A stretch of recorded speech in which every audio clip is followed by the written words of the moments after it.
नमस्ते। आर्यावर्त की कहानियां में आपका स्वागत है। हम पढ़ रहे हैं प्रश्नोपनिषद, जिसमें ऋषि पिप्पलाद के समक्ष 6 शिष्य जाते हैं और अपने अपने प्रश्न पूछते हैं। पहला प्रश्न पूछा गया था कि सृष्टि किससे उत्पन्न हुई। ऋषि पिप्पलाद ने उत्तर दिया, प्राण तथा रई से, परंतु इसमें मुख्य प्राण है, रई गौण है। दूसरा प्रश्न यह था कि सृष्टि रचना हो जाने पर कौन इसे धारण करता है, किसके सहारे यह टिकी रहती है, यह बिखर क्यों नहीं जाती। इसका उत्तर देते हुए कहा, सृष्टि प्राण के सहारे टिकी हुई है। पिंड में प्राण तथा ब्रह्मांड में इसका जीवन देने वाला न हो तो यह टिक नहीं सकती। जब वैदर्भी के प्रश्न का उत्तर दिया जा चुका, तब तीसरे जिज्ञासु कौशल्य आश्वलायन पिप्पलाद ऋषि के सामने आए और पूछने लगे। अथ एनम कौशल्य आश्वलायन प्रपच्छ, भगवन् कुतः एषः प्राण जायते, कथम आयाति अस्मिन् शरीरे, आत्मानं वा प्रविभज्य कथम प्रतिष्ठते, केन उत्क्रमते, कथम बाह्यम अभिधत्ते, कथम आध्यात्मम इति। अब पिप्पलाद को कौशल देश के वासी अश्वल के पुत्र ने पूछा कि हे भगवान, यह प्राण कहाँ से आता है या किससे उत्पन्न होता है, यह शरीर में कैसे आता है, शरीर में आकर यह अपने आप को बांटकर इस देह में कैसे रहता है, रहने के बाद यह किस प्रकार देह को छोड़ता है और किस प्रकार बाह्य जगत के साथ संबंध स्थापित करता है तथा किस प्रकार अभ्यंतर आत्मिक जगत के साथ संबंध स्थापित करता है।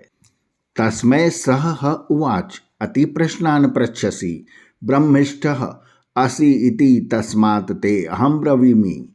उन्हें पिप्पलाद ऋषि ने कहा, बहुत ज्यादा प्रश्न पूछ रहे हो। खैर, क्योंकि तुम ब्रह्मिष्ठ हो, ब्रह्म में आस्था रखते हो, इसलिए तुम्हें उत्तर देता हूँ। आत्मनः एषः प्राण जायते, यथा एषा पुरुषे छाया एतस्मिन् एतद् आततं, मनोकृतेन आयाति अस्मिन् शरीरे। आश्वलायन का प्रश्न था कि यह प्राण कहाँ से उत्पन्न होता है। ऋषि पिप्पलाद ने उत्तर दिया, आत्मा से प्राण उत्पन्न होता है। जैसे पुरुष के साथ उसकी छाया लगी रहती है, वैसे आत्मा के साथ प्राण लगा रहता है।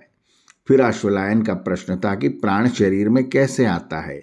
ऋषि पिप्पलाद ने उत्तर दिया, मन के किए के कारण प्राण आत्मा के साथ लगा लगा इस शरीर में प्रवेश करता है। फिर प्रश्न किया गया, प्राण अपने को विभक्त कर इस देह में कैसे रहता है।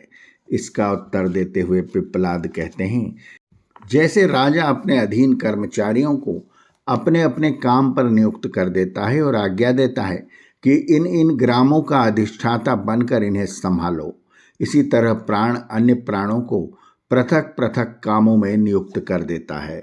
मृत्यु के समय इंद्रियां बाहर भ्रमण करना छोड़कर मन में लीन हो जाती हैं, अर्थात वे नहीं रहती, उनके संस्कार मात्र रह जाते हैं। इंद्रियों के संस्कार जब बाहर से शांत हो जाते हैं परंतु भीतर मन में आ बैठते हैं, उस अवस्था को चित्त कहा है।